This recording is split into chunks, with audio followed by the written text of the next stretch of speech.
తరాలు మారిన స్త్రీల తలరాతలు మాత్రం మారలేదనే చెప్పాలి. గల్లీ నుంచి ఢిల్లీ వరకు చూసుకుంటే ఎన్నో విధాలుగా అభివృద్ధి చెందినప్పటికీ స్త్రీలకి ఇంకా అన్యాయం జరుగుతూనే ఉంది. ఎక్కడ చూసినా చిన్న పిల్లల దగ్గర నుంచి వృద్ధుల వరకు అఘాయిత్యాలు, అత్యాచారాలు. వీటిని తలుచుకుంటేనే చాలా భయంగా అనిపిస్తుంది. ఒకప్పుడు మనం స్త్రీ ఇంటిలోంచి బయటికి రావాలి అంటేనే చాలా కష్టంగా ఉండేది, ఎన్నో ఆచారాలు ఉండేవి. అయినప్పటికీ మేము కూడా సమానంగా అబ్బాయిలతో పాటు పని చేస్తాము, ఏదైనా సాధిస్తాము అని ధైర్యంగా ఆడపిల్లలు బయటకు వచ్చిన ఈ రోజుల్లో ఇలాంటివి చూసేసరికి తల్లిదండ్రులకి పంపించాలన్నా భయమే అవుతుంది. బయటికి వెళ్ళిన వాళ్ళు తిరిగి ఎప్పటికి వస్తారా రారా అన్నది కూడా చాలా భయంకరమైన పరిస్థితులుగా ఈరోజు మారుతూ ఉన్నాయి. అలాంటిది ఈ మధ్య కాలంలో జరిగిన ట్రైనీ డాక్టర్ తాలూకా ఇన్సిడెంట్ని తీసుకుంటే వాళ్ళు రేయింబవళ్ళు 24/7 మనందరికీ కూడా మన ఆరోగ్యాన్ని కాపాడడానికి అవనివ్వండి, మనకి ప్రాణాన్ని నిలబెట్టడానికి అవనివ్వండి, ప్రాణం పోయడానికి అవనివ్వండి, అహర్నిశలు చాలా కష్టపడతారు. అలాంటి వారికే సెక్యూరిటీ లేకపోతే మామూలు వారి పరిస్థితి ఏంటి అన్నది అగమ్య గోచరంగా మిగిలింది.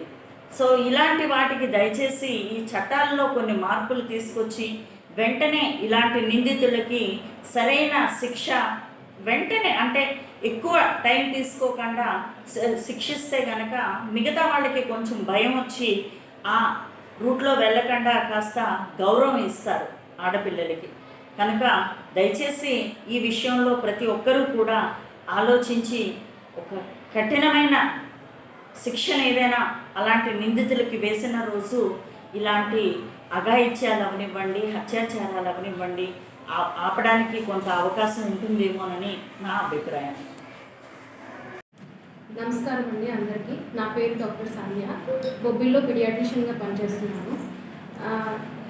కలకత్తాలో మాకు జరిగిన అన్యాయం, అరాచకం ఇంతవరకు అందరం చూసాము, విన్నాము. కానీ ఇది ఒక అమ్మాయికి లేదా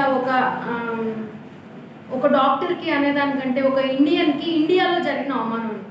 ఇది భారతదేశంలో మాతృమూర్తిగా ఒక అమ్మాయిని కనడానికి తల్లిదండ్రులు ఎందుకు భయపడుతున్నారు, ఎందుకు ఏడుస్తున్నారు, బేటీ బచావ్ బేటీ పడావ్ అని ఎంతో ఫీమేల్ ఫీటిసైడ్స్ని మేము చాలా వరకు స్టాప్ చేసుకుంటూ వచ్చాము. బట్ ఇవి చూసిన తర్వాత ఫీమేల్ ఫీటిసైడ్సే బెటర్ ఏమో అనిపిస్తుంది. ఇంత నరకం, కష్టం ఎవరికి రాకూడదు అని మనస్ఫూర్తిగా కోరుకుంటున్నానండి.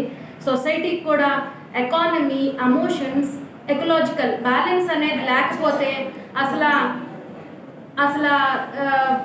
భారతదేశంలో పురోగతిని సాధించడం చాలా కష్టం అండి. ఒక అమ్మాయి లేకపోతే ఒక అమ్మాయి లేదు, అబ్బాయి లేదు. ఒక అబ్బాయి లేకపోతే ఒక అమ్మాయి లేదు, అబ్బాయి లేదు. ఇది జెండర్ కోసమో లేకపోతే ఒక సంస్థ కోసమో చెప్తుంది కదా. మన భారతదేశంలో వీ వాంట్ జస్టిస్ అంటే we want justice for every one. Living is our birth right. అందుకనే ఫీమేల్ ఫీటిసైడ్స్ కాదు, అసలు ఆ ఫీటిసైడ్స్ కూడా అన్ని లీగల్ ప్రొసీజర్స్ వచ్చినాయి. But this is very very unfortunate to give this message. Please save India, please.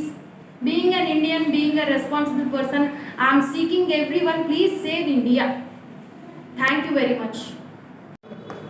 JC Raju, rotary district chair. ఇటీవల కాలంలో కలకత్తాలో జరిగినటువంటి మెడికో అత్యాచారం సగటు సమాజాన్ని తీవ్రంగా కలిచివేసింది.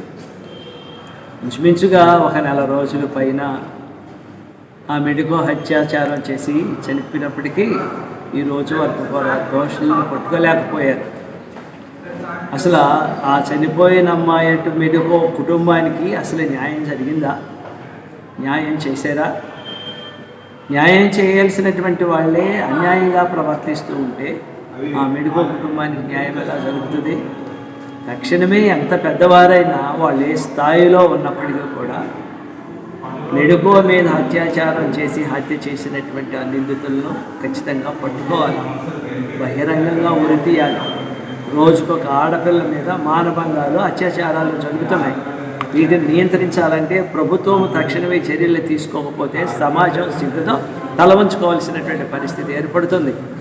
చట్టాలకు పదును పెట్టకపోవడం, ఇలాంటివి చేసినటువంటి దోషుల్ని శిక్షించకపోవడం, వాళ్ళని కూర్చోబెట్టి జైలని అదని జైల్లో కూర్చోబెట్టి పోషించి చెంది చేసి సంవత్సరాల బడి కాలయాపన చేయడం న్యాయ వ్యవస్థ మీద నమ్మకం తగ్గిపోతుంది. కనుక న్యాయ వ్యవస్థ ఫాస్ట్ ట్రాక్ కోర్టులు ఏర్పాటు చేసి ఆడపిల్లల మీద అత్యాచారం చేసినా, లైంగిక దోపిడీ చేసినా, మరే విధమైనటువంటి దోపిడీ ఆడపిల్లల మీద కానీ మహిళల మీద కానీ చేస్తే వెంటనే అదే వాళ్ళకి చివరి రోజు కావాలి. ఆ విధంగా ఫాస్ట్ ట్రాక్ కోర్టులు పెట్టాలి, న్యాయం తీర్చాలి. ఆ కలకత్తాలో చంపేసినటువంటి ఆ మెడికో కుటుంబానికి అధికారులు తక్షణమే న్యాయం చేయాలని డిమాండ్ చేస్తున్నారు. మరి బెంగళూరులో జరిగిన డాక్టర్ ట్రైనింగ్ ఉదంతం తెలుసుకుంటే యావత్ భారతదేశానికే, స్త్రీ జాతికి సిగ్గుచేటు. మరి జరిగి చాలా రోజులు అయ్యి వస్తున్నా ఎక్కడా కూడా స్పందన లేదు. ఫాస్ట్ కోర్టు తీర్పు ఇచ్చి ప్రజల వద్దకు అసలు న్యాయం దగ్గరగా తీసుకువెళ్ళి ఎవరైతే దోషులు ఉన్నారో వాళ్ళకి ఉరి శిక్ష ఖచ్చితంగా వేయాలి. మరి నిందితుల్ని దాస్తున్న వాళ్ళని, ఆ వెనుక ఉన్న వాళ్ళని ఎవరెవరైతే ఉన్నారో వాళ్ళకు కూడా బుద్ధి చెప్పాలి. మరి జరిగి ఇన్ని రోజులు కావస్తున్నా ఒక డాక్టర్ వృత్తికి, ఒక వైద్యురాలు అట్లాంటి ఆమెని ఇలాగా ఇంత దౌర్భాగ్యంగా, ఇంత నీచంగా చేసి తన ప్రాణాలు తీయడం అనేది చాలా యావత్ భారతదేశం తలదించుకోవాల్సిన ఆసనం వచ్చింది. నాకైతే చాలా బాధగా ఉంది. తక్షణమే భారతదేశ న్యాయస్థానం స్పందించి వాళ్ళ కుటుంబానికి న్యాయం చేయాలని నేను మనసారా ఒక మహిళగా నేను వేడుకుంటున్నాను. Thank you very much. Good morning. మొన్న జరిగిన కలకత్తాలోని ఇన్సిడెంట్ చాలా బాధాకరమైన ఇన్సిడెంట్, చాలా దురదృష్టం కూడా. మనందరికీ తెలుసు,